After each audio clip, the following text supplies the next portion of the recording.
अंतिम आठवडा प्रस्ताव आणि 260च्या प्रस्तावाला उत्तर देतील. सभापती महोदय, अंतिम आठवडा आणि 259च्या प्रस्तावावरील अनेक सभागृहातल्या सदस्यांनी आपले विचार मांडलेत. श्रीयुत सतेज पाटील, अनिल परब, शशिकांत शिंदेजी, मनीषाताई कायंदे, ज्ञानेश्वर म्हात्रे, भाई जगताप, प्रसाद लाड, सचिन आहिर, परिणय फुके, राजेश राठोड, चित्राताई वाघ, जयंत आसगावकर, अमित गोरके, प्रज्ञा सातव, अमोल मिटकरी, सुनील शिंदे, सदाभाऊ खोत, सुधाकर अडबाले, जगन्नाथ अभ्यंकर, प्रवीण दरेकर घेतला ना मी सर्वांच्या अगोदर, आणि इतरही काही सदस्यांनी. निरंजननी नाही घेतलं का भाग?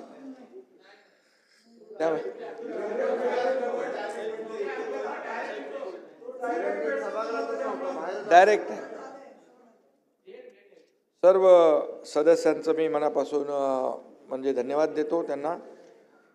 आणि या चर्चेमध्ये सहभाग घेतला, अनेक प्रश्नांना वाचा फोडण्याचं काम केलेलं आहे. सभापती महोदय,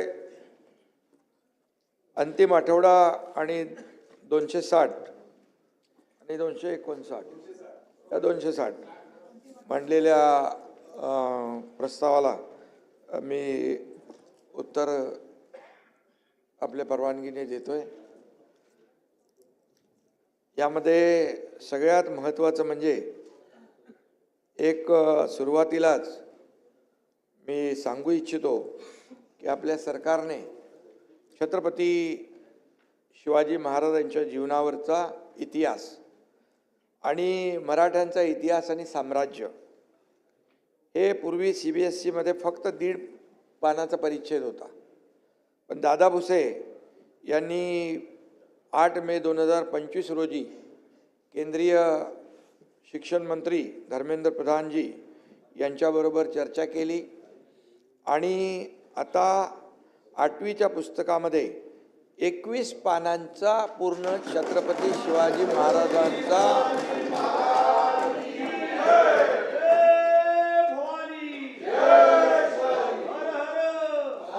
पूर्ण त्यांचा प्रेरणा देणारा आणि इतिहास सांगणारा जीवनपट जो आहे यामध्ये सामावून घेतला आहे.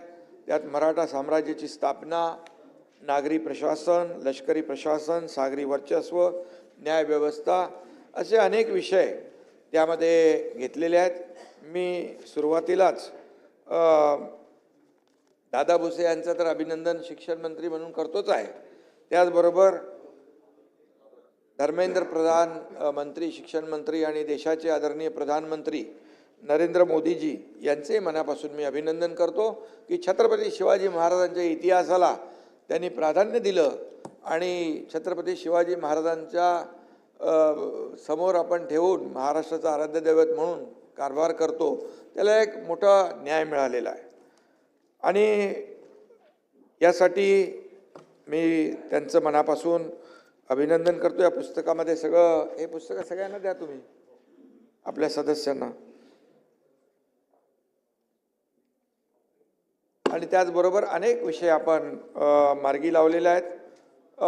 विरोधकांनी दिलेल्या प्रस्तावावर आणि झालेल्या चर्चेवर आपण नजर टाकली तर काही ठोस असं जे काही अपेक्षित होतं त्या प्रकारची चर्चा दुर्दैवाने सभागृहामध्ये म्हणजे काही म्हणजे असं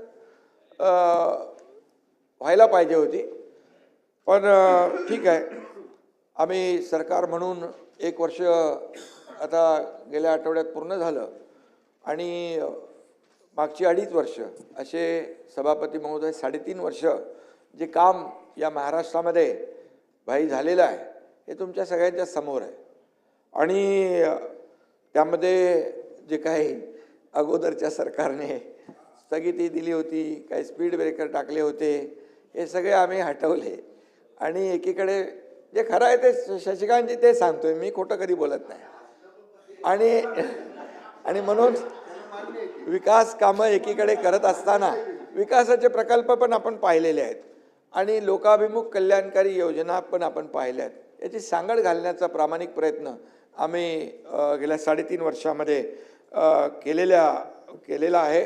त्यामुळे योजना पण आपण पाहिलेल्या आहेत, त्याची अंमलबजावणी पाहिली आहे आणि त्याचा कामाची पोचपावती आणि योजनांची पोचपावती पाहिलेली आहे झालेल्या विधानसभेच्या निवडणुकांमध्ये.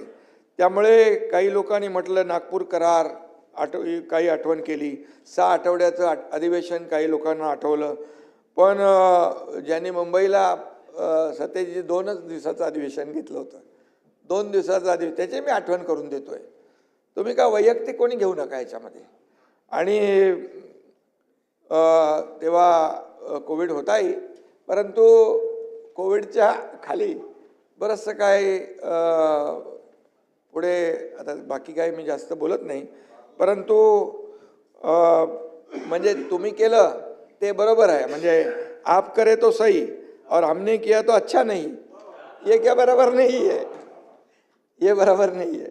आणि म्हणून या अधिवेशनात विरोधकांनी, म्हणजे तुम्ही विधान परिषदेचं घेऊ नका, खाली सभेचंही मी बोलतोय की जे काही फक्त थोडं आपलं पायऱ्यांवर आंदोलनं आणि थोडंसं जे काय झालं त्याप्रमाणे ज्या पद्धतीने सभागृहामध्ये विदर्भाच्या संदर्भात नागपूरमध्ये अधिवेशन होतं आहे, त्यामुळे विदर्भाच्याबद्दल जी काय पोटतिडकीने काही गोष्टी करायला पाहिजे होत्या त्या दुर्दैवाने झाल्या नाहीत. आणि यावेळेस काही लोक म्हणाले सभागृह अधिवेशन कमी काळाचं आहे, पण मी भाई सांगतो आपल्याला, सकाळी 9 वाजता सभागृह सुरू झालेलं आहे आणि रात्री खालचं 2-2 वाजेपर्यंत चाललेलं आहे.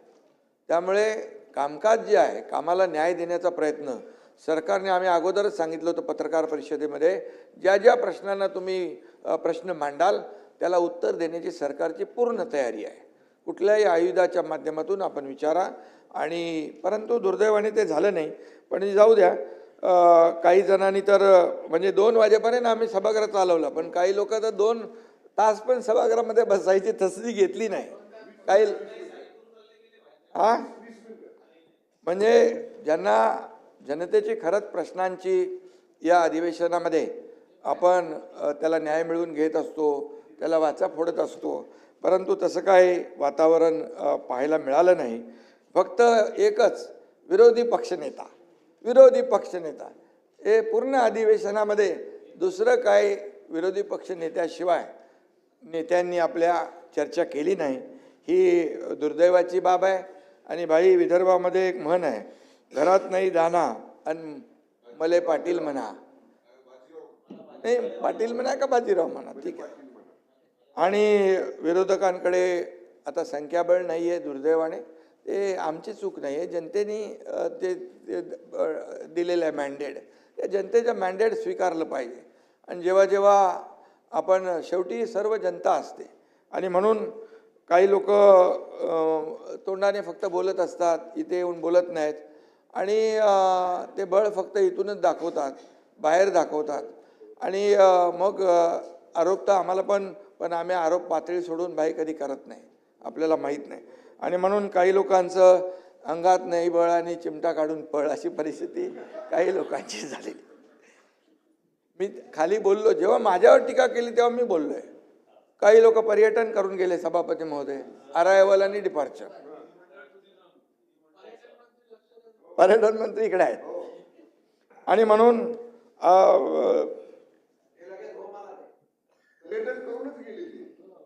पर्यटनासाठी आले अरायवल. आणि कोणी वैयक्तिक घ्यायची गरजच नाही, मी वैयक्तिक कोणा आरोप करत नाही.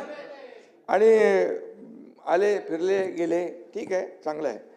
पण सभागृहामध्ये एकही प्रश्न न विचारणारे देखील सदस्य आपण पाहिले, एकही प्रश्न न विचारणारे सदस्य देखील पाहिले. हे खरं म्हणजे रेकॉर्डवर आहे.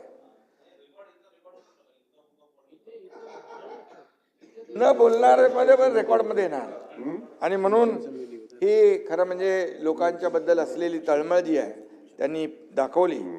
आणि जास्ती काय मी म्हणे सांगत नाही, पण माझ्या मते अधिवेशन किती दिवसाचं घेता हा मुद्दा महत्त्वाचा नाही. विदर्भाच्या विकासासाठी आपण काय मागणी करतो हा महत्त्वाचा मुद्दा आहे. आणि म्हणून विदर्भाच्या विकासासाठी काय केलं काही लोक विचारत होते. आणि म्हणून महायुती सरकारचा विदर्भाचा जो काही चौफेर विकास आम्ही करतोय याच्यावर थोडासा मी कटाक्ष टाकतो. आणि वराड म्हणजे सोन्याची कुऱ्हाड असं म्हटलं जातं.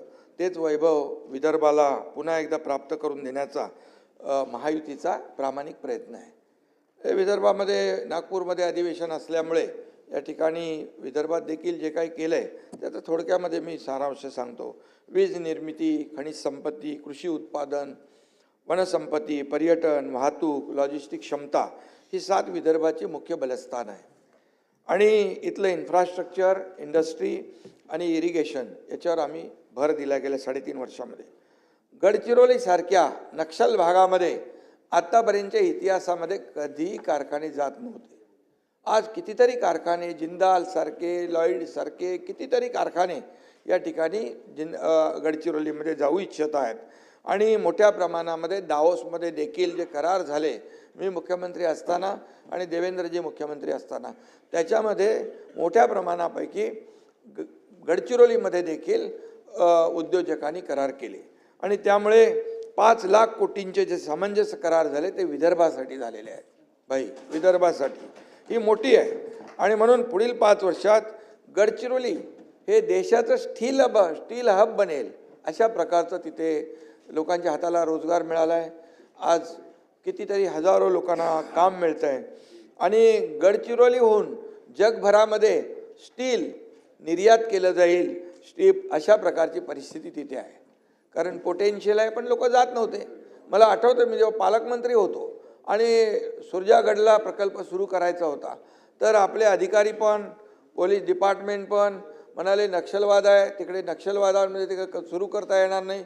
मी त्यांना त्या वेळेस सांगितलं नक्षलवाद आणि सरकार कुणासाठी आहे? नक्षलवादाला घाबरून जर तिथे उद्योग आपण सुरू करत नसो तर मी वेगळ्या भाषा तिथे काढली होती मी ते बोलू इच्छित नाही. तर मी स्वतः जाऊन तिथे हे कारखाना सुरू करेन आणि मग स्वतः मी सुरजागडला जाऊन तिथे कारखाना सुरू झाला. आज तिथे 10,000 20,000 लोक काम करत आहेत. आज मोठ्या प्रमाणावर तिथे इतर इंडस्ट्री जाते आणि टाटा आपले टाटा समूह जो आहे त्याला देखील धन्यवाद दिले पाहिजे की त्यांनी देखील तिकडे इन्व्हेन्शन त्यांनी एक सेंटर चालू केलं आहे. इन्व्हेन्शन, इनोव्हेशन आणि इन्क्युबेशन हे स्किल डेव्हलपमेंट CSR मधून चालू केलं आहे. 5,000 ते 7,000 लोक दरवर्षी ट्रेंड होणार. ते नोकऱ्या तर मिळतील पण स्वतःचा व्यवसाय देखील करणार. हा बदल झालेला आहे. हा बदल घडवला आहे आणि वस्तुस्थिती आपल्यासमोर आहे. आणि टाटा समूहाने आणखी देखील जिथं जिथं आपण मागणी करतोय तिथं देखील तयारी दाखवलेली आहे. म्हणजे आपण 20% आणि बाकी 80% ते पैसे खर्च करतायत. ही मोठी गोष्ट आहे. आणि म्हणून सगळ्यात आपल्याला मी सांगेन त्यानंतर चीननंतर जगातील 2ऱ्या क्रमांकाची सर्वात मोठी फ्लाइंग अकादमी अमरावतीमध्ये सुरू होती आहे. ही देखील आपल्यासाठी मोठी अचिव्हमेंट आहे. आणि म्हणून या ठिकाणी 25,000 वैमानिकांना प्रशिक्षण देण्यासाठी एअर इंडियासोबत आपला करार झालेला आहे. हे विदर्भातच झालेलं आहे. आणि म्हणून गडचिरोलीमध्ये देखील काही लोक म्हणाले इतके वर्ष एअरपोर्ट होऊ शकत नाही पण एअरपोर्टसाठी आपण लँड ॲक्विजिशन केलेलं आहे. गडचिरोलीत एअरपोर्ट आपण करतोय. त्यामुळे गडचिरोलीसारख्या अगदी नक्षल आणि दुर्गम भागामध्ये हे जर आपण करू शकतो तर इतर भागामध्ये विदर्भामध्ये अनेक आपल्याला या ठिकाणी कामं करता येतात. मार्च 2026च्या आत देशातला नक्षलवाद संपून टाकण्याचा निर्धार केंद्रीय गृहमंत्री अमित शाह साहेबांनी केलेला आहे. आज तुम्ही बघा हाताला काम दिलं, इन्फ्रास्ट्रक्चर दिलं, मोबाईल कनेक्टिव्हिटी दिली, आरोग्य केंद्र दिली, त्या ठिकाणी शिक्षणाच्या चांगल्या सोयीसुविधा दिल्या. आता लोक सरेंडर होऊ लागलेत. मी जेव्हा होतो तेव्हा देखील मोठ्या प्रमाणावर नक्षलवादींनी आत्मसमर्पण केलं. एक मोठा ग्रुप होता त्यांना देखील आपण आपल्या C60 टीमने त्यांचा खात्मा करून टाकला. आता देवेंद्रजी त्या दिवशी गेले होते तिकडे, त्यांच्यासमोर देखील मोठ्या प्रमाणावर आत्मसमर्पण झालं. आज लोकांच्या हाताला काम मिळतंय. लोक आता विकास पाहिजे, अजेंडा काय आपला विकासाचा अजेंडा. आणि म्हणून नक्षलवाद जवळपास आपल्या गडचिरोलीमधला संपुष्टात लवकरच आल्याशिवाय राहणार नाही, अशा प्रकारची परिस्थिती या ठिकाणी आहे. कारण त्यांना आपण मुख्य प्रवाहामध्ये आणतोय. शेवटी फक्त पोलीस आणि ते चकमक करून आपण थांबत नाही, तर त्यांना देखील मुख्य प्रवाहामध्ये आणण्यासाठी मोठ्या योजना आहेत. आणि म्हणून ही जी काही मोहीम आपण नक्षलवाद संपवण्याची महायुती सरकारने घेतलेलं आहे, त्याचबरोबर सिंचन अनुशेष भरून काढण्यासाठी 2000 कोटींची तरतूद इथं केलेली आहे. गोसी खुर्द प्रकल्प वेगानं पूर्ण करण्यासाठी निधी दिला आहे. मी आपल्याला सांगू इच्छितो, महाविकास आघाडीच्या काळात 4 फक्त सिंचन प्रकल्पांना सुधारित प्रशासकीय मान्यता दिली. महायुती मी जेव्हा मुख्यमंत्री झाल्यानंतर आतापर्यंत 187 सिंचन प्रकल्पांना सुधारित प्रशासकीय मान्यता दिलेली आहे. शेवटी शेतकरी महत्त्वाचा आहे, तो आपला अन्नदाता आहे. पूर्व विदर्भातील 6074 मालगुजारी तलावापैकी 2588 तलावांच्या दुरुस्ती आणि पुनर्जीवनासाठी 533 कोटींचा निधी देण्यात आलेला आहे. नदीजोड प्रकल्प, सिंचन योजनांमुळे कोरड्या जमिनी देखील तिथं आता शेती लोक करू लागलेले आहेत. वैनगंगा नळगंगा प्रकल्पात विदर्भातल्या 7 जिल्ह्यांचा समावेश आहे. यातून 10 लाख हेक्टर जमीन सिंचनाखाली येणार आहे. हा मोठा आमूलाग्र बदल आहे.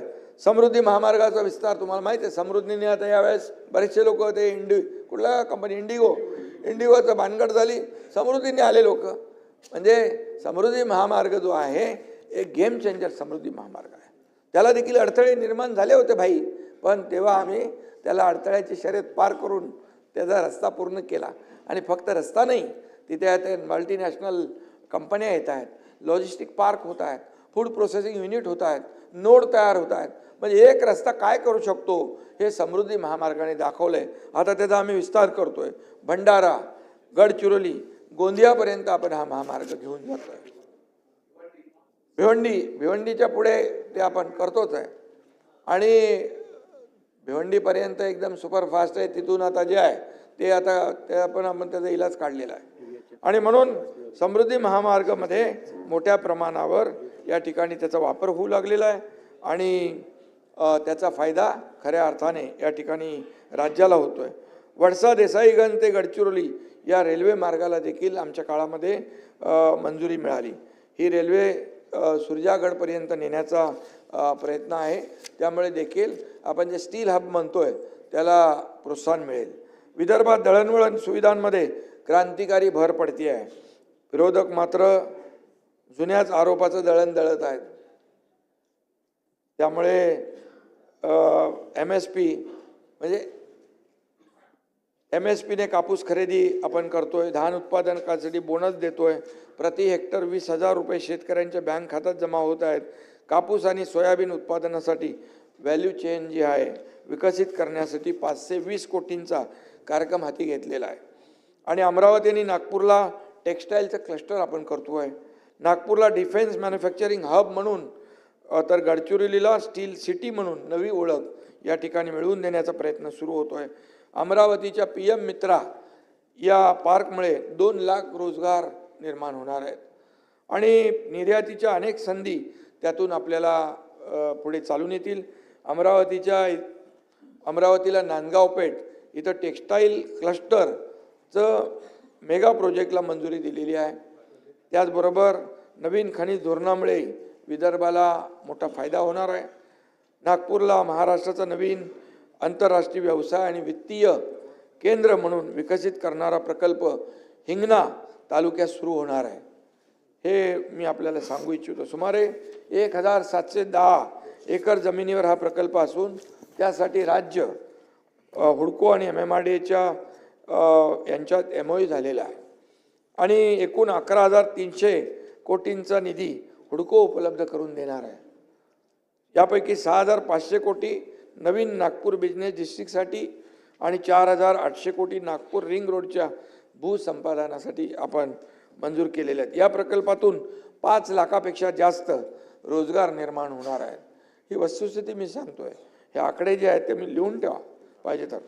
महात्मा ज्योतिबा फुले संशोधन व प्रशिक्षण संस्थेचं महाज्योती मुख्यालय जे आहे नागपूर येथे स्थलांतरित केलं जात आहे. विदर्भातील तरुणांना विविध कौशल्याचे प्रशिक्षण देण्यासाठी 100 एकर जागेवर स्किल डेव्हलपमेंट युनिव्हर्सिटीची स्थापना होती आहे.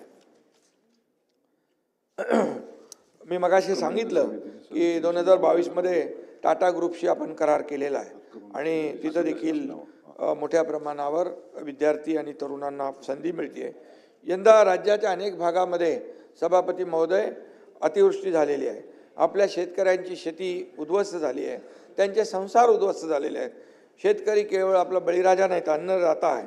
शेतीचं नुकसान झालं आहे, जमिनी खरडून गेल्यात, घरं पडलेली आहेत, जनावरं वाहून गेलेली आहेत, जीवितहानी झालेली आहे. अशा अनेक माध्यमातून शेतीला फटका बसलेला आहे आणि म्हणून सगळ्या अर्थव्यवस्थेलाच अगदी फटका बसला आहे. त्यामुळे महायुती सरकार हे कायम शेतकऱ्यांच्या बरोबर होतं आणि बरोबर राहील. सतेज पाटील आणि मला वाटतं आणखी कोणीतरी विचारलं होतं की शेतकऱ्यांना जे मदत मिळाली नाही, पण आपल्याला मी सांगू इच्छितो, मी आकडे आपल्याला देतो. विदर्भातील अमरावती विभाग या ठिकाणी शेतकऱ्यांची संख्या 21,94,865. त्यांना रक्कम मिळालेली आहे 3,702,73,00,000. नागपूर विभागामध्ये मदत देण्यात आलेल्या शेतकऱ्यांची संख्या आहे 4,54,588. रक्कम दिलेली आहे 770,29,00,000. छत्रपती संभाजीनगर विभाग मदत देण्यात आलेल्या शेतकऱ्यांची संख्या 45,71,082. रक्कम वाटप केलेली आहे 6,743,71,00,000. उत्तर महाराष्ट्र नाशिक विभाग मदत देण्यात आलेल्या शेतकऱ्यांची संख्या 13,27,694. त्यांना मदत दिली आहे 2,158,68,00,000. पुणे विभाग 8,57,914 शेतकरी. रक्कम 1,586,27,00,000. कोकण विभागामध्ये शेतकऱ्यांची संख्या 89,414. रक्कम 45,96,96,00,000. असं जवळपास सभापती महोदय 15,000 कोटी रुपयांचं वाटप शेतकऱ्यांच्या खात्यामध्ये जमा झालेलं आहे. तुम्ही व्हेरीफाय करू शकता. आणि म्हणून त्याचबरोबर हे आणखी जे काय जेव्हा जेव्हा अतिवृष्टी झाली तेव्हा तेव्हा आम्ही नियम बदलले, अटी शर्ती बदलल्या, NDRFचे नियम बदलले. 2 हेक्टरचं 3 हेक्टर केलं. सततच्या पावसामुळे होणारं नुकसान पैसे दिले. आम्ही कधी असं हे बघितलं नाही की शेतकऱ्याचं जेवढं मोठं नुकसान तेवढं त्याला मोठी मदत सरकारने, महायुती सरकारने केलेली आहे. ही वस्तुस्थिती आहे. पण काही लोक बोलत असतात काही मिळालं नाही, काही मिळालं नाही, काही मिळालं नाही. ही आकडेवारी आहे आणि आकडेवारी दिलेली आहे ती आपण तपासून घेऊ शकता. आणि म्हणून याबरोबर काही लोकांनी कर्जमाफीचा विषय पण काढला. कर्जमाफीचा शब्द आम्ही दिलेला आहे महायुतीने आणि जाहीरनाम्यात दिलेला आहे. मी आपल्याला सांगू इच्छितो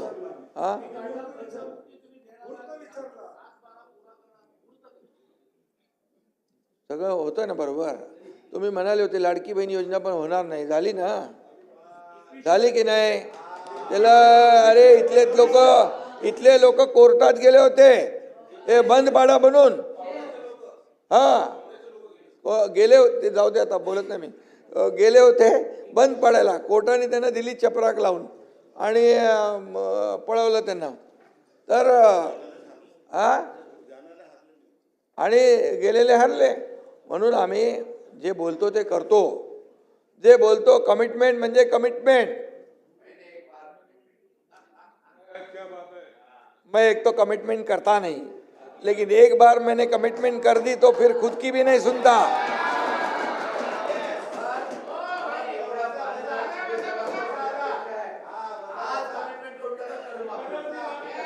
कर्ज माफी आम्ही करणार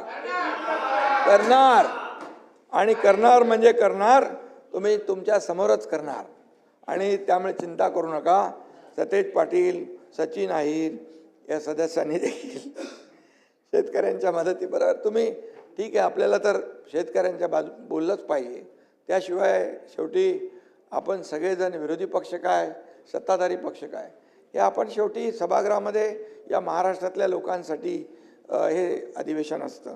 आणि म्हणून या अतिवृष्टीचा फटका जेवढा मी आता मगाशी दाखवलं तुम्हाला 15,000 कोटीचा निधी दिलेला आहे. उरलेल्या शेतकऱ्यांना देखील ही मदत जाते आहे आणि एकही शेतकरी मदतीपासून वंचित राहणार नाही हा देखील आमचा शब्द आहे आणि आमचा प्रयत्न आहे. आणि म्हणून माझी आपल्याला विनंती आहे की शेतकरी संकटात आहे. यावेळेस आपण सगळ्यांनी मिळून त्याच्या मागं उभं राहायला पाहिजे. इथं राजकारण करता कामा नये. काही लोक गेले, कुठे कुठे जाऊन आले तिकडे आणि परत आले, पण आम्ही गेलो जिकडे तिकडे सरकारची मदतही केली, त्यांना त्यांचं जीवनावश्यक वस्तूही गेल्या. आम्ही त्यांची दिवाळी काळी होऊ देणार नाही म्हणालो होतो भाई, आणि पाळलं आम्ही ते. त्यांची दिवाळी काळी होऊ दिली नाही. आमचे कार्यकर्ते जाऊन त्यांचा दसरा साजरा केला, त्यांच्या घराला तोरणं बांधली. त्याच्यावर ऑब्जेक्शन. अरे त्याच्यावर ऑब्जेक्शन घेतलं. अरे मग तुम्ही लोकांनी साधा बिस्किटचा पुडा तरी न्यायचा होता, तो पण नाही नेला. आणि लोकांना बघा, इथं सभापती महोदय स्थिर सरकार पाहिजे होतं आणि म्हणूनच महायुतीला लँडस्लाईड मॅन्डेट दिलेलं आहे. आणि म्हणून आम्ही जी सरकार, आमची जबाबदारी वाढलेली आहे, त्यामुळे ज्या गतीने आम्ही 22पासून काम करतोय ती गती अधिक वेगाने यापुढे देखील आम्ही त्याला कायम ठेवतोय. जो शब्द सत्तेत येण्यापूर्वी दिलेला आहे तो शब्द आम्ही पाळत संपूर्णपणे सगळे पाळणार. प्रिंटिंग मिस्टेक म्हणणार नाही आम्ही, प्रिंटिंग मिस्टेक म्हणणार नाही, एवढा आपण विश्वास ठेवा. आणि लाडक्या बहिणींचं म्हणाले आता बंद होणार, उद्या बंद होणार, पण लाडक्या बहिणींची ओवाळणी कधी बंद होणार नाही, कधी बंद होणार नाही. आणि ही योजना कधी बंद पडणार नाही. किती काही कोणी आरोप प्रत्यारोप दिशाभूल करण्याचा प्रयत्न केला तरी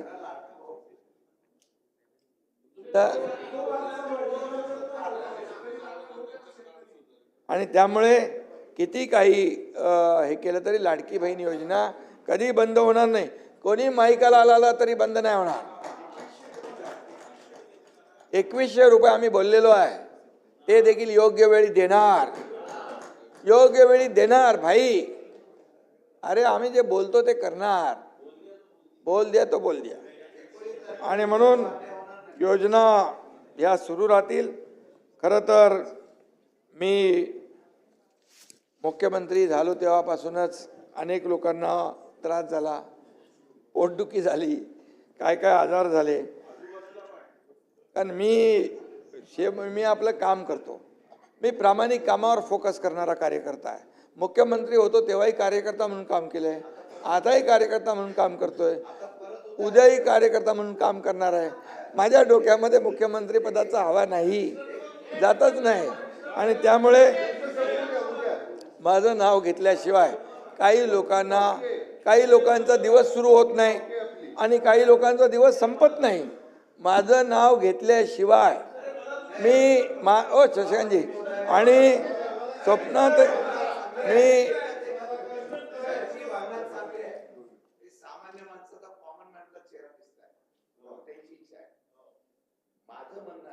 मला बाहेर मगाशी सकाळी पत्रकाराने विचारलं 19 तारखेला काहीतरी बदल होणार, धमाका होणार आहे, त्यामध्ये परत हे मुख्यमंत्री होणार आहे असं सांगितलंय. ती गोष्ट खरी आहे का?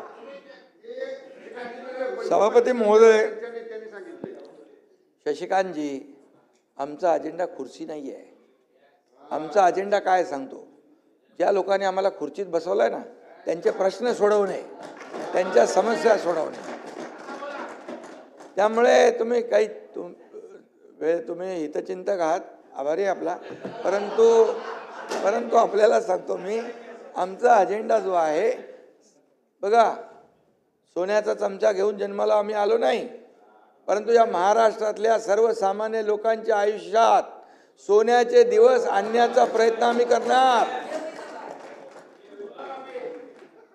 आणि आपण पाहताय, मी मुख्यमंत्री व्हायच्या पूर्वी पण असाच होतो, मुख्यमंत्री झालो तरी असाच आहे, आताही असाच आहे. त्यामुळे माझ्यात बदल होणार नाही. सर्वसामान्य माणूस आमचा केंद्रबिंदू आहे. आणि म्हणून मी कॉमन मॅन, लोक आता मला डेडिकेटेड टू कॉमन मॅन म्हणतात. काय प्रॉब्लेम आहे का? चीफ मिनिस्टर म्हटलं किंवा डेप्युटी चीफ मिनिस्टर म्हटलं का म्हणजे असं काय नवीन काय असतं का काय? त्यामुळे सर्वसामान्य माणसाची जी नाळ जुळलेली आहे ती भाई कनेक्ट झालेली आहे, ती तुटता कामा नये. आपण जमिनीवरचे कार्यकर्ते आहोत. त्यामुळे कार्यकर्ता हा आपला जो आहे हा सर्वसामान्य माणूस आहे.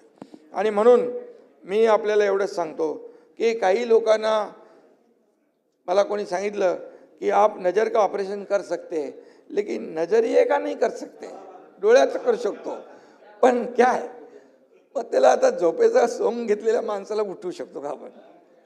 झोपलेल्या माणसाला उठवता येतं, पण काही लोकांना जे आहे तेच आहे की बसता उठता दिल्लीला गेला की प्रॉब्लेम, गावाला गेला की प्रॉब्लेम, शेती करायला गेला की प्रॉब्लेम. असं कसं चालते? आणि मी मी मी काही कोणावर बोलत नाही. मला जेव्हा बोलतात तेव्हा मी नेमकं बोलतो. आणि त्यामुळे आता काल काय काय बोलून गेलेत, मी जाऊ दे, मी त्याच्यावर जात नाही. आता पुढे अजून आपल्याला निवडणुकांमध्ये प्रचार करायचा आहे. त्यामुळे टीकेला मी टीकेने उत्तर देत नाही, आरोपाला आरोपाने उत्तर देत नाही. सचिनजी बरोबर आहे की नाही? मला तुम्ही कधी असं बिलो द बेल्ट कधी आरोप करताना कोणाला बघितलंय?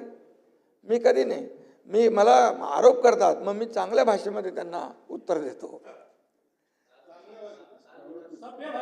सभ्य भाषेत. आणि विरोधी पक्षनेता द्या, नाही तर उपमुख्यमंत्री पद रद्द करा. अरे तर काय संबंध आहे त्याचा? मी मुख्यमंत्री होतो तेव्हाही मला बोलायची घटनाबाह्य आहे, उपमुख्यमंत्री झालो तरी घटनाबाह्य आहे.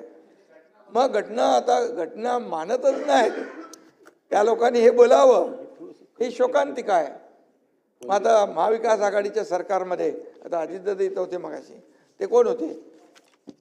उपमुख्यमंत्री होते ना. देशामध्ये किती इतिहास आहे, कितीतरी सुप्रीम कोर्ट हायकोर्ट वाचून घ्यायला पाहिजे ना, थोडा अभ्यास माहिती घेतली पाहिजे. आणि त्यामुळे जे काही ते जाऊ द्या, मला बोलायचं नाही. परंतु किती काही म्हटलं घटनाबाह्य काही असं तरीसुद्धा मला काय माझ्यावर परिणाम होत नाही. मी माझं काम करत असतो. किती आदळआपट केली ते माझं काम चालू आहे आणि मग मला कामावर फोकस आहे, बाकी मी टीकेकडे लक्ष देत नाही. पण ही जी काही जळजळ मळमळ आहे ती पदावर नाही आहे.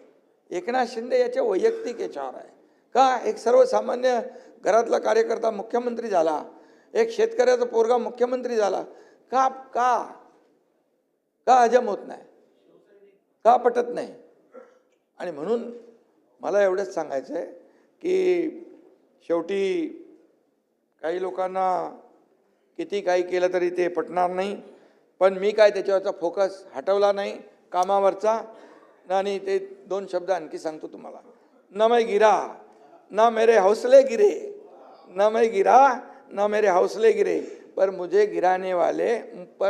गिराने में कुछ लोग कई बार गिरे.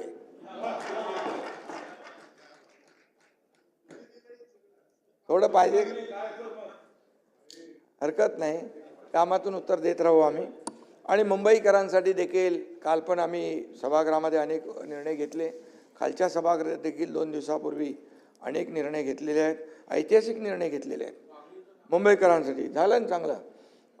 आदरणीय प्रधानमंत्री नरेंद्र मोदीजी यांनी हाऊसिंग फॉर ऑल ही संकल्पना मांडली आणि या संकल्पेला मूर्तरूप आणण्यासाठी महायुती शासनाने अनेक निर्णय घेतले. त्याचबरोबर शिवसेना प्रमुख बाळासाहेबांचं स्वप्न होतं 40 लाख लोकांना मुंबईमध्ये मोफत घरं द्या.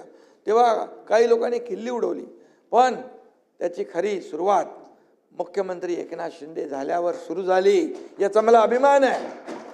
क्लस्टर डेव्हलपमेंटच्या माध्यमातून, SRAच्या माध्यमातून आणि त्याचबरोबर आता देखील देवेंद्रजी आहेत त्यांच्या माध्यमातून ही आम्ही पुढे नेतो योजना.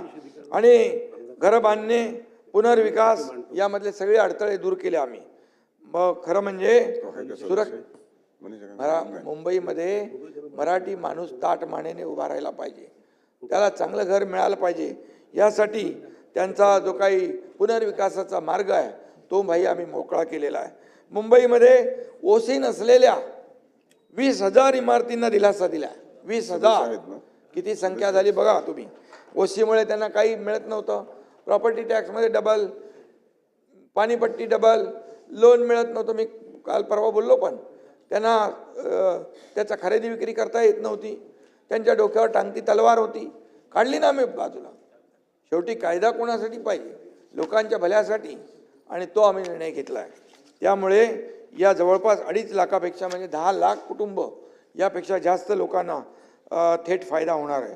आणि म्हणून त्यांना सगळं जे काही पाणीपट्टी, मालमत्ता, बँकेकडून कर्ज मिळणं सोपं होईल, पुनर्विकासाला त्यांना मार्ग मोकळा होईल आणि मुंबईच्या धर्तीवर इतरही लोकांच्या मागण्या आलेल्या आहेत. तर ते इतर महापालिकांमध्ये देखील अशा धोरणाची अंमलबजावणी करण्याचा शासनाचा मानस आहे. तशा प्रकारच्या सूचना मी नगरविकास विभागाला दिलेल्या आहेत. त्याबद्दल अहवाल सादर करण्याच्या सूचना दिल्या आहेत. त्याचबरोबर मुंबई पागडी मुक्त करण्याचा ऐतिहासिक निर्णय आम्ही घेतला. पागडी मुक्त किती वर्षापासून 50, 60, 100 पिढ्यानपिढ्या गेल्या पागडीमध्ये. बरं काय आहे त्याला, ते प्रोटेक्टेड आहेत, त्यांना काढू शकत नाही, मालकालाही काही फायदा नाही, त्यालाही काही फायदा नाही आणि इमारती तशाच उभ्या आहेत, धोकादायक इमारती आहेत, पडतायत, लोकांचा जीव जातोय. कशाला म्हणजे कधी कोणी विचार पण नव्हता केला. पण नगरविकास विभाग आणि गृहनिर्माण विभाग या माध्यमातून आम्ही 13,000 पेक्षा जास्त इमारतींच्या पुनर्विकासाला चालना दिलेली आहे. हे 28,000 केसेस पेंडिंग आहेत यामध्ये. आणि म्हणून त्याचबरोबर संजय गांधी नॅशनल पार्कमधले 25,000 लोकांचं अतिक्रमण आहे. दरवेळा आपलं लक्षवेधी मांडतो तुमच्या त्या भागामध्ये आणि त्यांना देखील आम्ही जवळच्याच परिसरामध्ये त्यांना घरं देण्याचा, पुनर्वसन करण्याचा निर्णय घेतला आहे. त्यामुळे फॉरेस्ट देखील मोकळा श्वास घेईल, त्यांना देखील घरं मिळतील, त्यांच्या डोक्यावरची टांगती तलवार दूर होईल. हे विन विन सिच्युएशन. म्हणजे भाडेकरू मालक त्यांनाही आम्ही फायदा दिला आहे. म्हणजे त्याच्यामध्ये मालकावर कुठं अन्याय नाही केला. भाडेकरूला हक्काचं घर मिळणार, त्याला देखील बेसिक FSI देणार. भाडेकरू जो आहे पागडीवाला त्याला त्याचं क्षेत्रफळा एवढे एरिया देणार, उरलेला इन्सेंटिव्ह FSI देणार, जेणेकरून तो पुनर्विकास करण्यासाठी लोक पुढे येतील. त्यामुळे हे सगळे निर्णय जे घेतलेत आम्ही, हे निर्णय सगळा विचारपूर्वक घेतलेत. एकही निर्णय जो आहे कागदावर नाही राहणार, त्याचं अंमलबजावणी होणार आहे. तशा प्रकारे आम्ही निर्णय घेतलेत. गिरण्यांच्या जमिनीवरील घरं चाळीमध्ये आणखी विकास तो राहिलेला आहे. तुम्ही नेहमी गिरणी कामगारांच्या बाजूने असता आणि म्हणून त्याच्याबद्दल देखील त्या नियमावलीत देखील फेरबदल करण्याचा महत्त्वपूर्ण निर्णय आपण घेतला आहे. गरजूंना तातडीने घरं देणं, नवीन प्रकल्प बाधितांकरता मुबलक घरं उपलब्ध होण्याकरता हाऊसिंग स्टॉक निर्माण करण्याचा आम्ही मोठा लँड बँक, हाऊसिंग बँक, कारण शेवटी लोकांना पुनर्विकास करायचा असेल, मोठे प्रकल्प करायचे असतील तर घरं पाहिजेत. कोणाला आपण वाऱ्यावर सोडता येणार नाही. त्यामुळे देखील 2 लाखांपेक्षा जास्त घरं उपलब्ध करण्याचं उद्दिष्ट आमचं आहे. आणि शशिकांत शिंदेजी आणि विक्रांत पाटील यांनी सिडकोच्या घराच्या किमतींच्या बाबतीमध्ये चर्चा केली होती. त्या बाबतीमध्ये ते दर निश्चित केले होते. त्यामध्ये आपण थेट 10% कपात करण्याचा निर्णय घेतला आहे. पण त्याच्यामध्ये 15% फायदा होतोय. कसा फायदा होतोय? घरांच्या किमती कमी झाल्यामुळे GST सह स्टॅम्प ड्युटी सारख्या इतर करांमधून 5% आणखी बचत होणार आहे. म्हणजे त्याला जो कमी किंमत किती होणार? 15%. त्यामुळे 15% बचत त्याचा होईल, 15% त्याला बेनिफिट होईल. हा देखील मोठा निर्णय आहे. हा मोठा निर्णय केला आपण. MMRचा झपाट्याने विकास होतोय, लोकसंख्या वाढते. त्या वाढत्या लोकसंख्येची पाण्याची वाढती मागणी पूर्ण करण्यासाठी नवीन धरणाची आम्ही तजवीज करतोय आणि त्यासाठी देखील आमचं काम सुरू झालेलं आहे. मुंबई स्लम फ्री करण्यासाठी सरकारने मोठं पाऊल उचललेलं आहे. मुंबईमध्ये 50 एकरपेक्षा मोठ्या भूखंडावर SRA क्लस्टर रिडेव्हलपमेंट स्कीम राबवण्याचा आपण निर्णय घेतला आहे. त्याचे तर 17,000 घरांची आपण रमाबाई आंबेडकर नगर जे घाटकोपरला आहे त्याचं काम सुरू झालं. 137 कोटी रुपये भाई, मी मुख्यमंत्री असताना त्यांना भाड्याचे चेक वाटून आलो. त्यांना वाटलं होतं काय मिळणार नाही आम्हाला, आमचं आता संपलं, काय नाही, खाली घरं केली आणि तसं रखडलं आहे. आता तिथं SRA आणि MMRDA मिळून काम करते आहे, काम सुरू झालं आहे. आणि म्हणून अशा प्रकारचे 17 प्रकल्पांची निवड आपण केली आहे. मी काल पण याच्यावर चर्चा केली. यामध्ये MMRDA, CIDCO, MSRDC, BMC, MIDC, MHADA इत्यादी शासकीय ज्या यंत्रणा आहेत आपल्या त्या जेवी करणार आहेत. आणि जेवी करून यामध्ये म्हाडा आणि SRA बरोबर जेवी केल्यानंतर या सगळ्या प्रकल्पांना जलद गतीने पूर्ण करण्याचा आमचा मानस आहे. मगाशी बाळासाहेबांचं उल्लेख केलेला आहे. 95च्या सुमारास त्यांनी हे स्वप्न पाहिलं होतं की 40 लाख लोकांना घरं, आणि ते आम्ही टप्प्याटप्प्याने पूर्ण करतोय. बाळासाहेबांचं स्वप्न पूर्ण करण्याचं काम या ठिकाणी टप्प्याटप्प्याने या अशा मोठ्या प्रकल्पांमुळे होणार आहे आणि 40 लाखापेक्षा जास्ती लोकांना या योजनेमध्ये घरं मिळणार आहेत. आणि म्हणून बाळासाहेबांना देखील हे जे काय आम्ही हे सगळं आहे हे त्यांच्या आशीर्वादाने त्यांचे विचार घेऊन आम्ही पुढे चाललो आहे. त्यामुळे बाळासाहेबांच्या मनातलं जे जे काय आहे ते पूर्ण करण्याची जबाबदारी आमची आहे आणि त्याला आम्ही गती देतो आहे. SRA अभय योजनेला 31 डिसेंबर 2026 पर्यंत 1 वर्षाची मुदतवाढ आपण दिली आहे. SRA अभय योजना आहे ना, त्याला आपण मुदतवाढ दिली आहे. म्हाडाच्या OC अभय योजनेलाही 1 वर्षाची आपण मुदतवाढ दिलेली आहे. त्यामुळे त्यांना देखील मोठा दिलासा मिळेल. SRA प्रकल्पामधील तक्रारींचा जलद निपटारा करण्यासाठी सभापती महोदय AGRCची संख्या परवाच्या दिवशी चर्चा चालू होती, वाढवण्याचा निर्णय आपण घेतला आहे. कारण हे असे नवीन प्रकल्प उभे राहतील, नवीन सुरुवात होईल, त्यामुळे केसेस वाढतील आणि ह्या जी काय पेंडन्सी आहे ती राहू नये म्हणून AGRC देखील आपण नव्याने करतोय. लीज प्लॉटवर मुंबई पालिकेच्या कर्मचाऱ्यांची जी घरं बांधलेली आहेत लीज प्लॉटवर, त्याकरता नवीन योजना, कारण त्यांचा पुनर्विकासाचा प्रॉब्लेम आहे, त्या प्रीमियम काहीतरी परवडत नाही, त्यामुळे आपण तेही निर्णय घेतोय की त्यांचा देखील पुनर्विकास झाला पाहिजे. 83 प्लॉट आहेत, 83 वसाहती आहेत आणि त्यांना देखील आपण हे करतोय.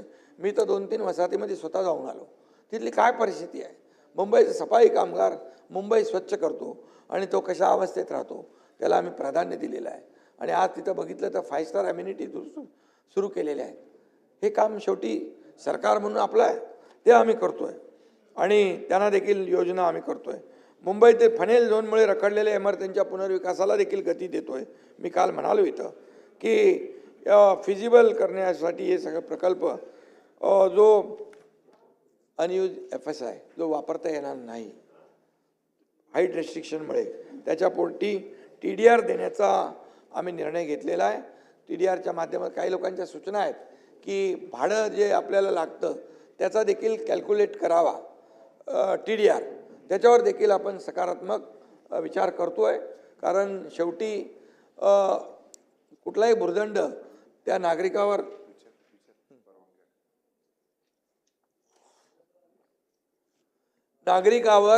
भुर्दंड पडता कामा नये, त्यासाठी आपण हाकाला फनेल झोनच्या धर्तीवर COD सारख्या डिफेन्स मुळे बाधित झालेल्या डिफेन्स झोनमुळे त्या देखील लोकांचा पुनर्विकास रखडलेला आहे, त्याला देखील ते धोरण आपण लावतोय.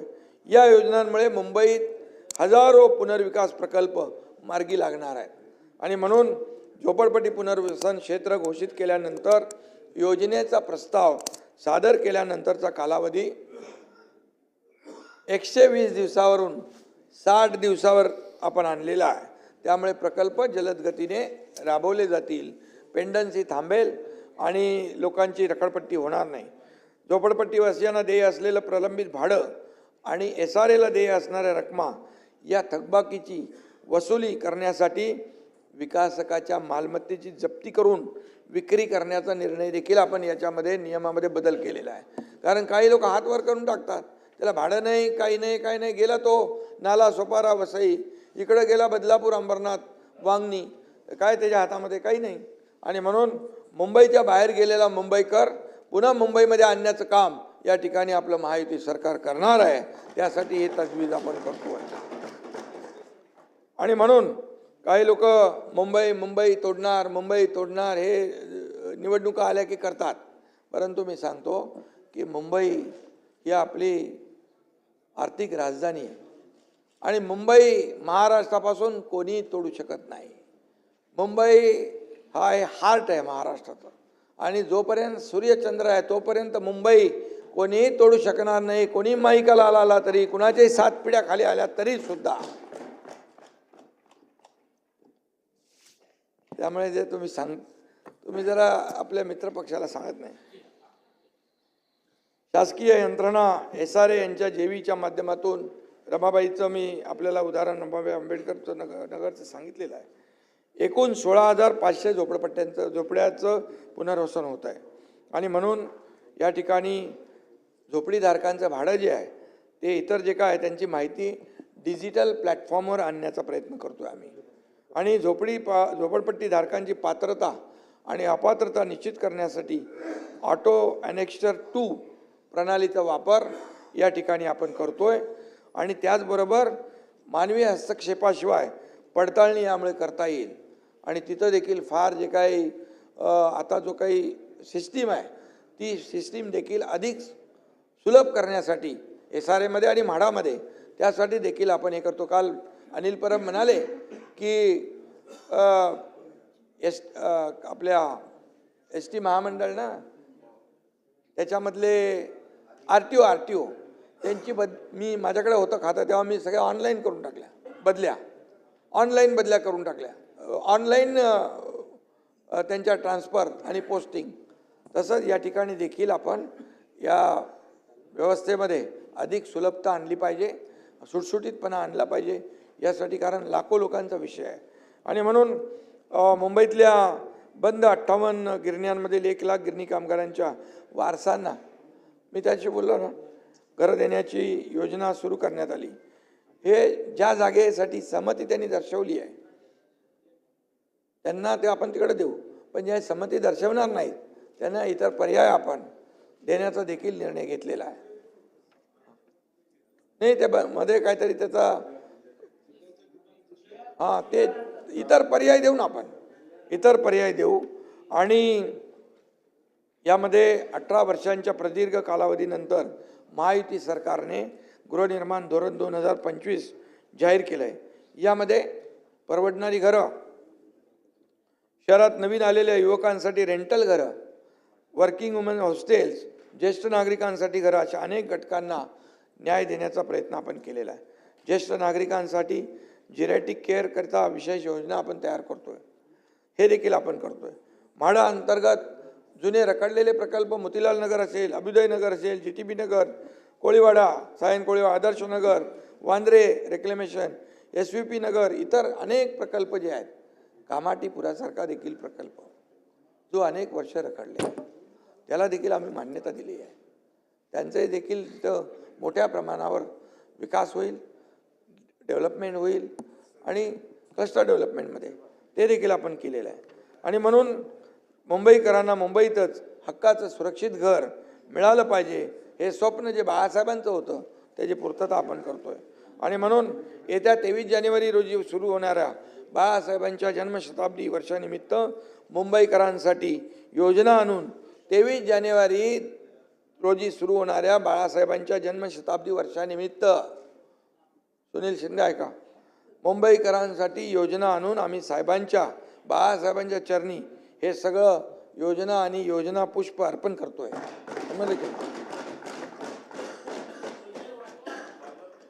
आणि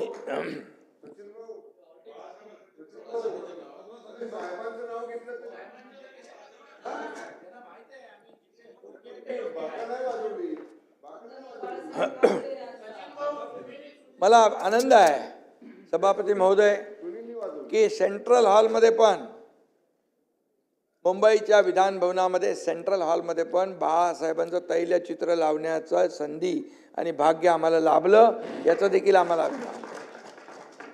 आठवण करून देतो, बाकी काय. त्यामुळे आम्ही कामातून उत्तर देतो. त्याचबरोबर सेंट्रल पार्क जो आहे, रेसकोर्स, कधी आयुष्यामध्ये तुम्ही विचार केला होता? अगोदर प्रयत्न झाले पण ते काय पुढे झालं माहीत नाही. ते भाषणामध्ये गुंडाळलं. मुख्यमंत्री मी झाल्यानंतर चहलना बोलवलं.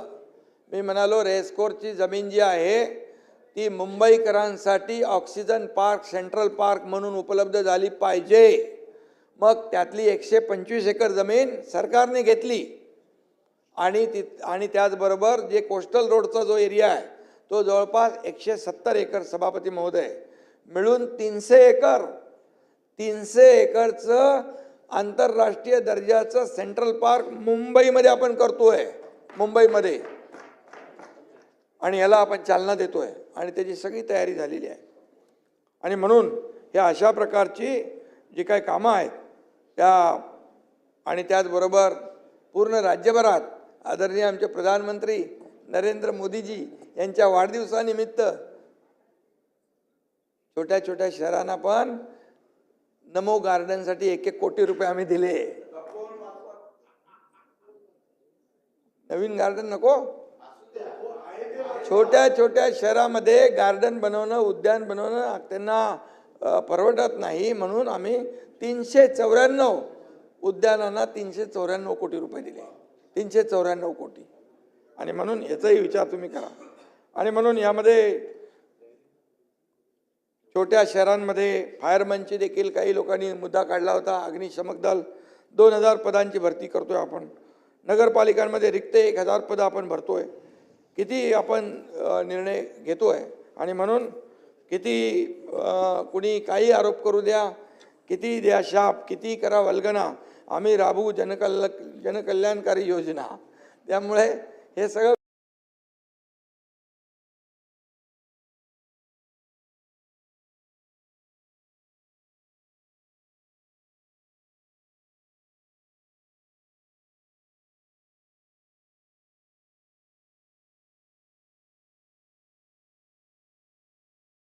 बोलतोय ते म्हणून शासनाने अनेक ठोस पावलं उचलली आहेत.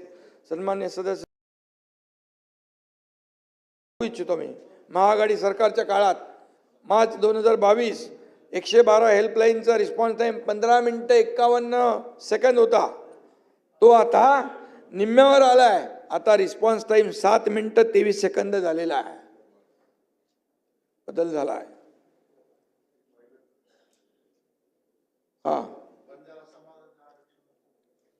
आणि यामध्ये पोलिसांच्या हेल्पलाईनवर लोकांचा, विशेषतः आमच्या लाडक्या बहिणींचा विश्वास वाढतोय.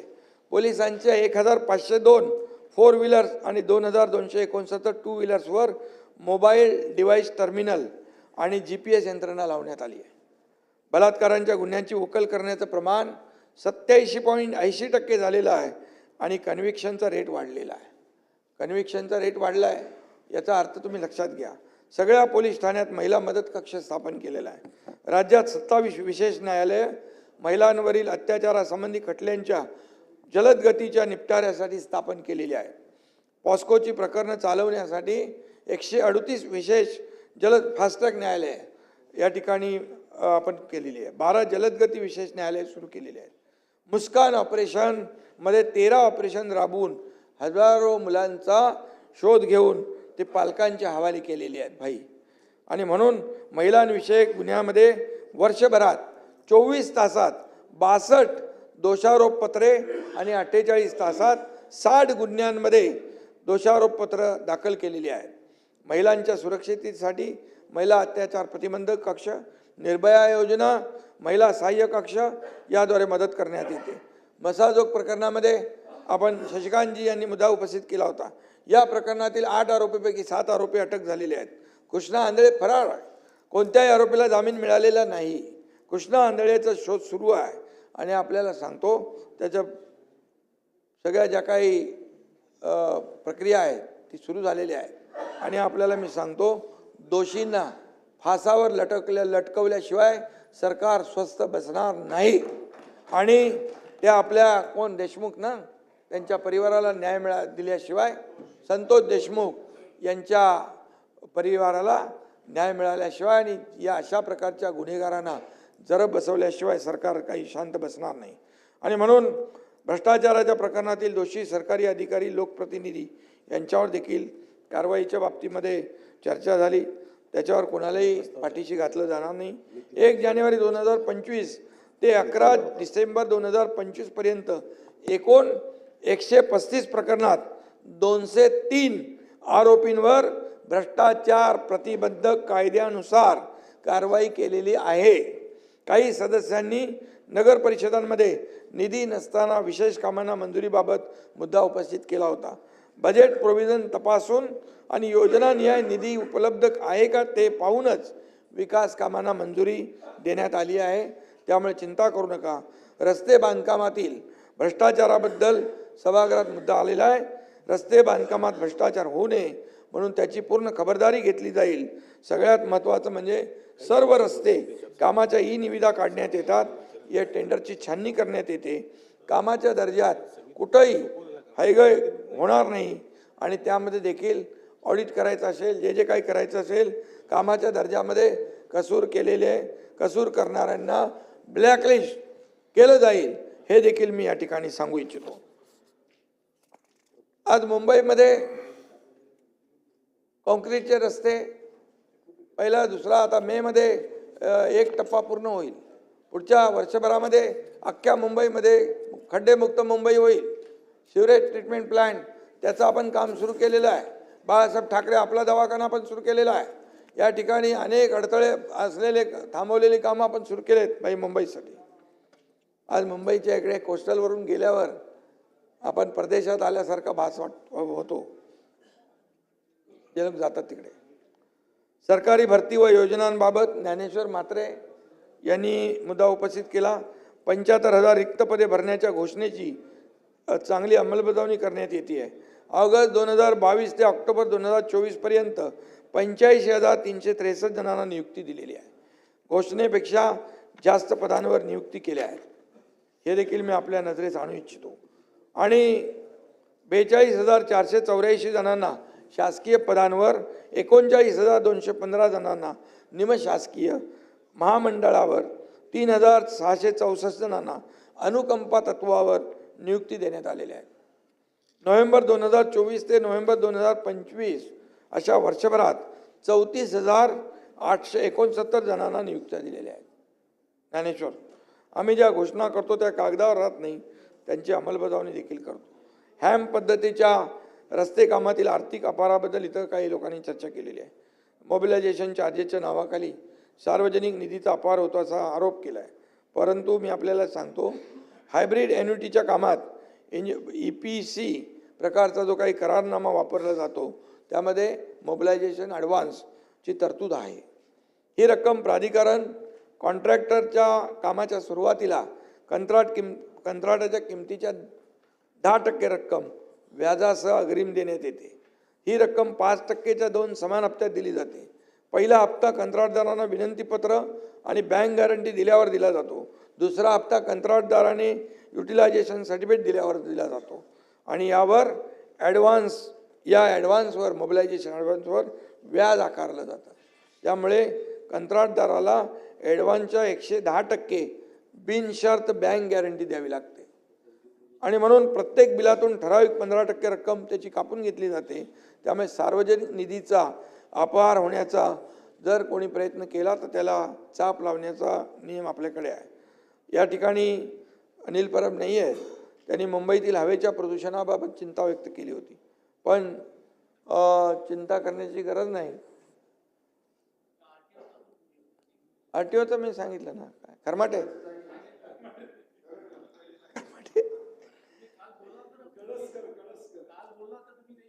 तो बिलकुल जो तिथं काम असं करेल त्याची कुंडली बांधून त्याला घरी पाठवून त्याच्यावर कारवाई केली जाईल.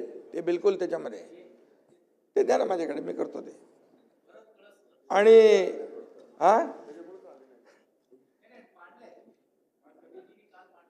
पण मी आपल्याला सांगतो, प्रदूषण आम्ही कमी करतोय, चिंता करू नका. मुंबईतलं प्रदूषण हवेतलं नसून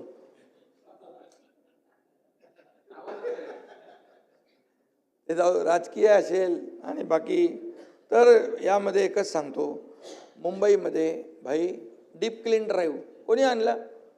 डीप क्लीन ड्राईव्ह रस्ते पाण्याने रिसायकल वॉटरने धुण्याचं काम सुरू केलं मुख्यमंत्री असताना मी. सगळे लोक त्याच्यामध्ये इन्व्हॉल्व झाले, सोसायटी आल्या, NGO आले, सगळे आले. बीच क्लीन ड्राईव्ह झाला.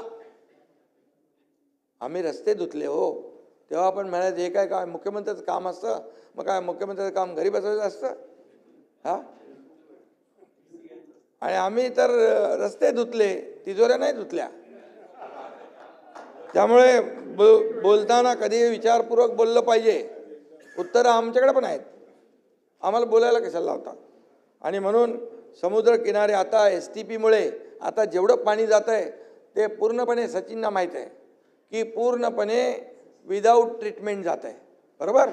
आता सिवरेज ट्रीटमेंट आपण 7 करतोय, काम चालू झालं आहे, अर्धी कामं झाली आहेत. आता पुढच्या 1-1.5 वर्षामध्ये पूर्ण समुद्रात जाणारं पाणी बिलकुल काळं पाणी नाही जाणार, ट्रीटमेंट झालेलं पाणी जाणार. आणि तुम्हाला समुद्राचा आता जे सुरुवातीला काळं दिसतं ते पूर्ण निळं दिसेल. हे देखील केलेलं आहे. हवेचं प्रदूषण कमी करणार, समुद्राचं प्रदूषण कमी करणार. त्यामुळे बाकी पण प्रदूषणं होतील ती कमी होतील. राजकीय पण करायचं आणि म्हणून 25 बांधकाम कंत्राटदार व्यावसायिक विकासक यांना कॉम्प्रेहेन्सिव्ह गाईडलाईन दिल्या आहेत. नियम मोडणाऱ्या बांधकाम प्रकल्पांना भरारी पथक नोटिसा देत आहेत. 8,663 बांधकामांना कारणे दाखवा नोटीस, 3,497 ठिकाणी काम थांबवा नोटीस. राडा रोड्यावर प्रक्रियेसाठी दहिसर, कोकणी पाडा, शिळफाटा येथे प्रत्येकी 600 मेट्रिक टन क्षमतेचे प्रकल्प सुरू केलेले आहेत. MPCB आपले पूर्णपणे त्याच्या मागं लागलेले आहेत. पर्यावरण खातं पूर्णपणे आता तुम्ही AQI बघितला, एअर क्वालिटी इंडेक्स, तर आपला मुंबईचा खाली आहे. मुंबईचा खाली आहे, नाही खाली आहे. इतर शहरांपेक्षा बघा खाली आहे. त्याची आपण तजवीज करतोय. त्यामध्ये कितीतरी लोकांना नोटीस दिल्यात. त्यांनी ते बांधकाम करताना त्यांनी पत्रे लावले, त्याला ग्रीन नेट लावले, स्प्रिंकलर लावायला सांगितले पाण्याचे. हे सगळं करतोय आणि म्हणून कुठेही कुणालाही मुलायजा काही नाही आहे. आणि त्यामुळे BST तर्फे बसेसचा काही मुद्दा होता, त्या देखील आता बसेस आपण इलेक्ट्रिक व्हेकल घेतोय. त्याच्यामुळे देखील प्रदूषण कमी होणार आहे. पर्यावरणपूरक बस ज्या आहेत त्या आपण घेतोय. रस्त्यावरील धूळ आटोक्यात आणण्यासाठी ते मगाशी सांगितलं मी, डीप क्लीन ड्राईव्ह. आणि म्हणून मी एकच सांगतो की काही लोक आरोप करतात, मी जास्ती काय बोलत नाही, परंतु कोविड असो वा मिठी नदी कुठेही डाका टाकण्याचं काम सोडत नाहीत. कुठेतरी सोडलं पाहिजे. याशिवाय खारफुटीवर भरावाचा मुद्दा अनिल परब यांनी उपस्थित केला. त्या प्रकारे लगेच तातडीने खारफुटी, मँग्रोव्ह प्रोटेक्शन, मँग्रोव्हचं संवर्धन, मँग्रोव्हचा पार्क तयार करण्यासाठी, कारण ग्रीन TDR देण्याचा आम्ही निर्णय घेतोय.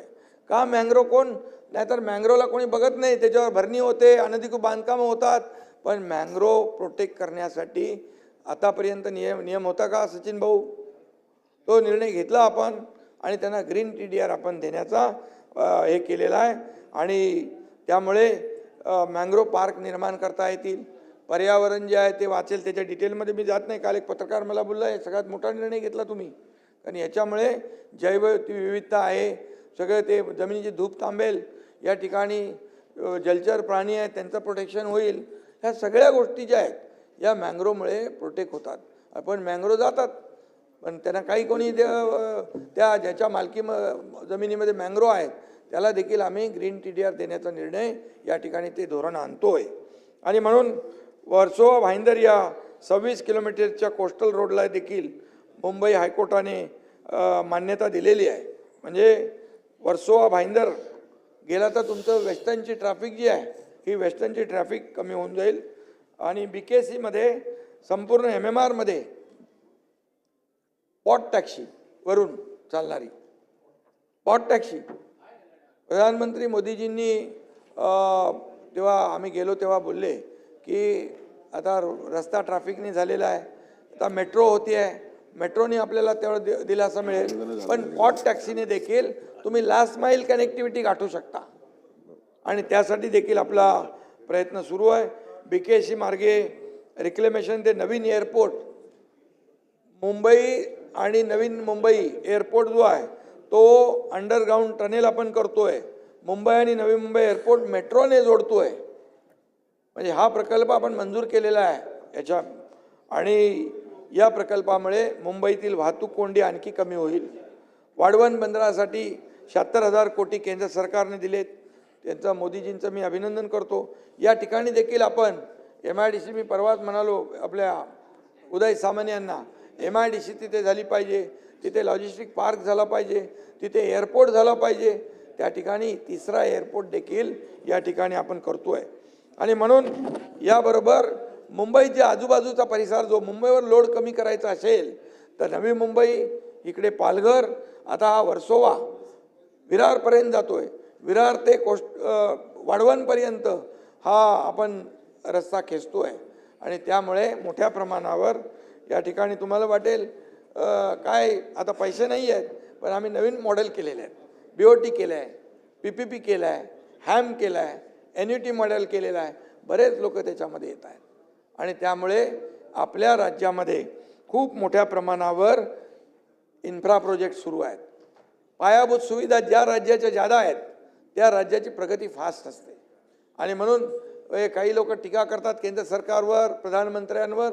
त्यांनी देखील आतापर्यंतच्या इतिहासात 50-60 वर्षाच्या इतिहासात जेवढे पैसे मिळाले नाहीत महाराष्ट्राला त्याच्यापेक्षा 10 पट पैसे केंद्र सरकारने आपल्याला दिलेले आहेत. विविध याच्या माध्यमातून, चालू आहे. प्रकल्पांच्या माध्यमातून जनगणना झालं काय? 10 लाख कोटी रुपये आकडा पण सांगतो. आणि त्यामुळे या ठिकाणी आपण मोठ्या प्रमाणावर काम करतोय.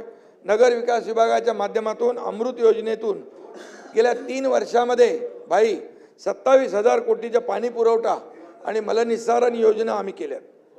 मग इतके वर्ष का करता आल्या नाहीत याचं देखील उत्तर दिलं पाहिजे.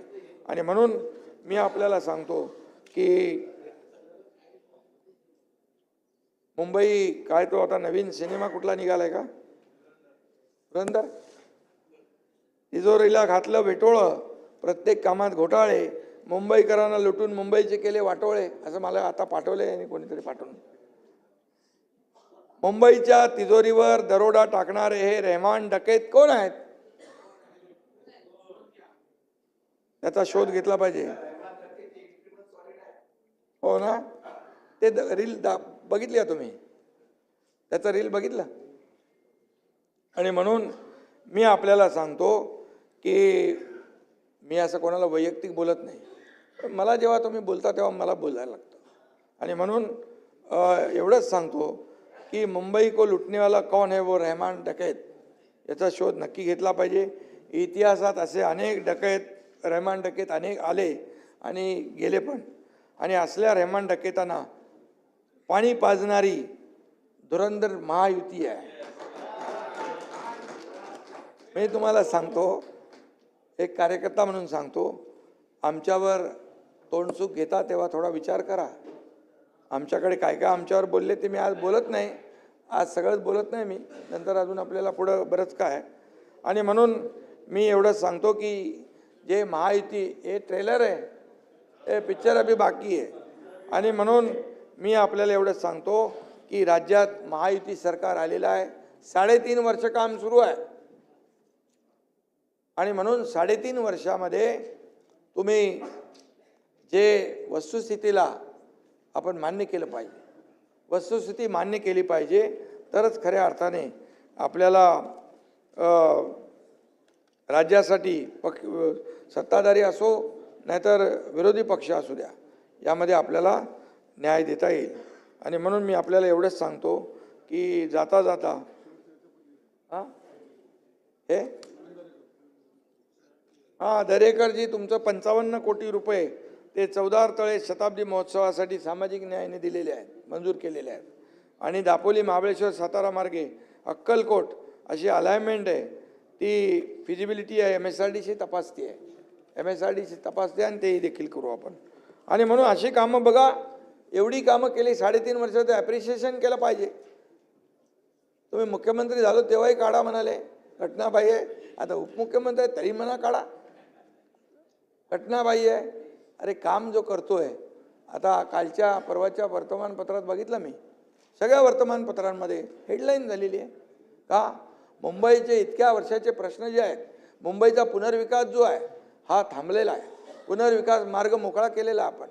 आणि म्हणून मी आपल्याला सांगतो, दूसरों की बुराई करके खुद का चरित्र अच्छा नहीं होता है, दूसरों की बुराई करके खुद का चरित्र, भाई ऐका ना,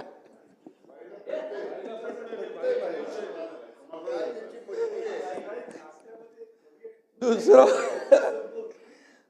बघा कसं आहे, मी बघा, जसे काही लोक टीका करतात एकदम खालच्या पातळीत, तसं मी करत नाही ना, मग त्यांना हे चांगलंच आहे नाही.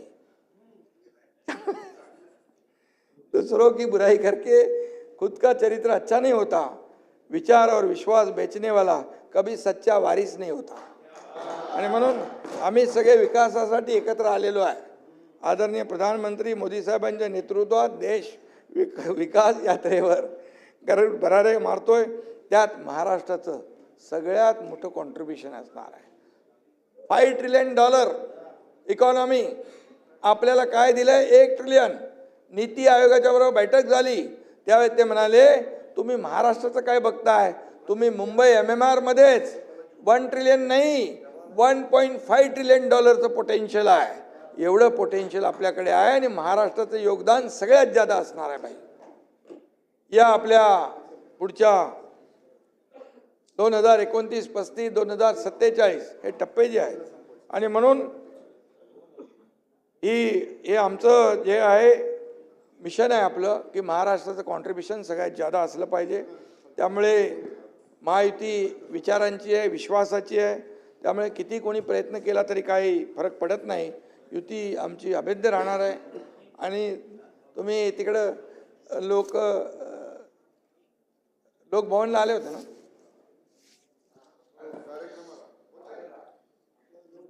त्यामुळे आम्ही कामाच्या जोरावर काम जे केलंय 3.5 वर्ष, या कामाच्या जोरावरच आम्ही येणाऱ्या कुठल्याही मुंबई महापालिका इतर ज्या काही निवडणुका आहेत त्या सगळ्या निवडणुका म्हणजे मुंबई फास्ट आहे. आमचं काम काय? मिशन मुंबई फास्ट आणि महाराष्ट्र सुपर फास्ट. क्या बोलणे का बोलो. आणि म्हणून आता जाता जाता मी एवढंच सांगतो, धमाका महायुतीच करेल. इलाका किसका भी हो, धमाका महायुती करेगा. अब इतना याद रखो. आणि मी जाता जाता एवढं सांगतो की बदला महाराष्ट्र का मंजर, सभापति महोदय, बदला महाराष्ट्र का मंजर, हमारी सारी योजनाएं है गेम चेंजर. कारपोरेशन का इलेक्शन जीतकर हम ही होंगे असली धुरंधर. धन्यवाद.